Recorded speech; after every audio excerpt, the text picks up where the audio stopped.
Hello friends, welcome back to the Craft Castle. In today's video, I have a very quick and easy Cricut Design Space tutorial for you. In today's video, you're actually going to learn how to do two things within Cricut Design Space. First, what we're going to do is we're going to go online and we are going to find really cool fonts. And I am going to show you how we download our fonts and insert them into Cricut Design Space. The second portion of this project is how in the world do we get these really cool wispy fonts for our downloaded fonts. Now, this is a prime example of what I am talking about. This particular font, which I found free online, when I imported it into Cricut Design Space and I put in the word welcome, all I was getting was this right here. But when I downloaded the font on the internet, I was actually shown that I could get these little wisp things. How in the world did I get that? I'm going to show you how in today's video. So very first thing we want to do is we want to go online and find some fonts. So what you want to do is go over into your internet browser, and I've actually already found one really good one at one of my favorite websites to find fonts, and that's creativefabrica.com. Now, if you love this font too, I'll have this exact font linked in the description of this video. However, let's just play around in Creative Fabrica. So we're going to go to creativefabrica.com, and right here on the home page, we're just going to click on fonts. Now, Creative Fabrica is stock filled with fonts. I mean, it says over here 187,000 fonts. You can definitely spend a whole day just trying to find the perfect font for you. I always say that finding fonts is the hardest part of any project. For me, when I was looking for my font, I just went over into wedding fonts because wedding fonts generally have those wispy fonts that we're looking for today's project. All of these are going to pop up, and of course, we're going to download this font today. However, I did want to show you another website that I do use, and this is 100% free. What you want to do is in your internet browser, what you want to do is put dafont.com. And this, my friends, is actually a free website that has a bunch of different fonts on them. I'm not entirely sure how many fonts that they have, but they do have a ton of fonts. Now, the downside of using a free font is sometimes when we click on a font, you're not going to have all the characters available. This one seems like it actually has quite a bit of characters, but sometimes when we use the free fonts, they're not all available. Well, actually, let's take this for instance. Do you see this T and how it comes down here with this little doodad thing? I don't even know what you call those, doodads, wispies. If we look down in all the character maps down here, I actually don't see those glyphs. So you just want to make sure that when we're using one of these free fonts, if you do see something that has this doodad, that you definitely pay attention to if in fact they have all of the character maps available, because sometimes what happens is these creators put the free font on dafont.com, and then you can go into their website and it will become available. You'll have a lot more characters if you purchase it. Like this one right here says you can purchase it from Creative Fabrica, which will then take us back to where we were earlier. Okay, so I've already found the font that we're going to use today. It's going to be this one. I love it. My favorite thing is this heart right here. This is what we're going to look for, this entire thing. So very first thing we want to do is just download the font. Now, when we download fonts onto our computer, it is going to go into a downloads folder. Once it's downloaded, you want to find that downloaded folder. Now, when we download fonts, oftentimes you're going to see a font file that has two files in it, an OTF and a TTF. I can tell you right now that I've been crafting for 12 years and I still don't know the difference between the two. That's probably going to be a really good Google search for you if you wanted to find out more what the difference is. I always just choose the first one, double click on it, and then it is going to install. You just want to press that install button. This is installed. Now, if we were to go into Cricut Design Space, and if you already had it open like me, and we were to insert a text box, and let's just say welcome again, and go back over here into font, and search for that downloaded font. What was that font name? Joseph Sophia. You will notice that it doesn't pop up, and that is because Cricut Design Space makes us do one additional step in order for us to actually have the font into Cricut Design Space.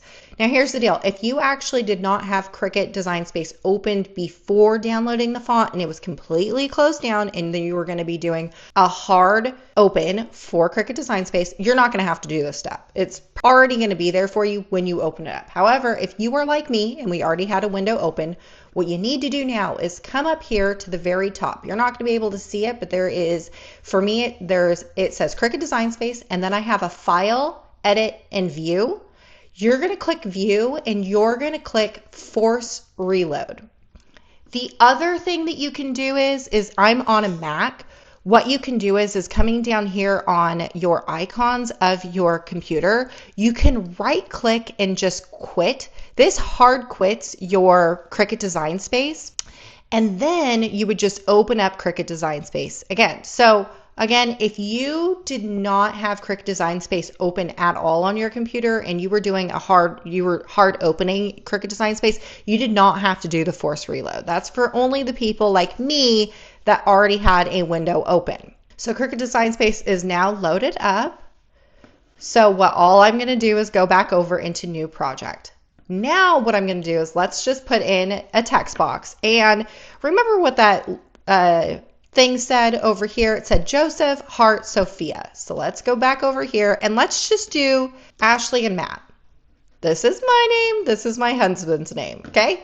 Now we're just going to make this big just so we can see what we're doing. Now what we want to do is come over here into font, and then we're going to go here into system font. We're going to search for the new downloaded font that we did, and it's right here. Now it's populating, so we're just going to click on that. And you're going to see that this right here doesn't look like what was on the internet, right? And even if I do like a capital A and a capital M, I don't get like those cool little wispy fonts.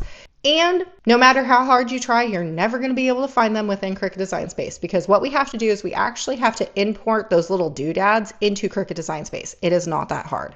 What you want to do is for me, I am on a Mac, but this is probably going to be very similar for Windows users. Over down here on my Mac, I have this little thing called Launchpad where it shows you where all of my downloaded applications are, right? I'm sure this is really similar on a Windows computer. Now, what you want to do is if you're on a Mac, is you want to find this thing right here called Font Book. I'm pretty sure it's called Font Maps on the Windows. I could be wrong. If you're on a Windows, let me know in the comments of this video, just so you can also help out other Windows users. But what you want to do is open up that font book. When you have that opened, you want to come over here into the search bar, and we are going to search for the font that we are working on. And I'm just going to double click just to open it up. All right. So this box right here, we can zoom in to make things bigger if it's a little bit hard for you to see. This is going to be your normal font that we find over in Cricut Design Space. So all of these fonts right here is going to be what populates for you over in Cricut Design Space. But we wanted that wispy thing. We also want the heart, right? So we are going to scroll down a little bit, and you're going to see that they have some fractions, and we got some really cute new letters down here that you would not be able to find if we were just sticking inside Cricut Design Space. So let's see here. We are looking for a really cool A. Here we go. See this? Okay, so the last name or the last letter in my name is an E. So this right here, we want to add that heart in, right? So what you want to do is either you can have the E highlighted and right click and press copy, or you could just double click and press copy. One or the other, it doesn't really matter. It all works the same. So we're going to copy that, okay? I'm going to drag this down just a little bit. And then what we're going to do is go back into Cricut Design Space. Okay. If you wanted to, you can create a whole new text box. I'm just going to copy and paste just so we can see the difference between what we had and what we're going to have. So I'm going to double click my text box, and I'm going to highlight the original E that's in my text box. Now what I'm going to do is I can either right click and press paste, or I could have Command C, and it would have pasted right into there. And now we have that heart. Pretty cool, huh? Okay, now we're going to go back in here and let's look for a M. We're going to do this M right here. This is going to be for my husband's name. So we're going to right click the M and press copy. And we're going to go back in here and I am going to highlight his M in his name and I'm going to paste. Okay, and this isn't connecting as good as what I want it to be. That's fine. We will fix this here in a second. But let's go back and reference that original font that we had over in Creative Fabrica. So over here, all right, so for this one, and actually, that one actually does not have an additional wisp. So let's go back here and we're going to change this back to just a regular M, like that. Oop, it's connecting just the way I want. Perfect. Okay, but then going back over into that font, do you see how this J looks like it has a wisp going out, and so does the A? So going back over into our font book, what I want to do is find a lowercase a to wisp to the left, right here, right click and press copy, and then we're going to double click and find my A and paste. Oh my word, this is turning out so cute.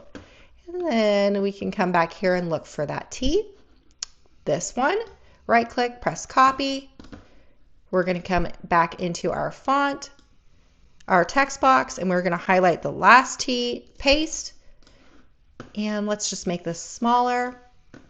And what a difference that made, right? So this right here is what we originally had when we downloaded the font, and it didn't have all those cool little wispy marks. This right here is our finished product just by opening up the font book on our computer. So this is definitely a very good tool to utilize when we're creating really cool fonts like this. All right, y'all, I sure hope that this was really helpful in learning Cricut Design Space just a little bit more, and I'll see you on the next one.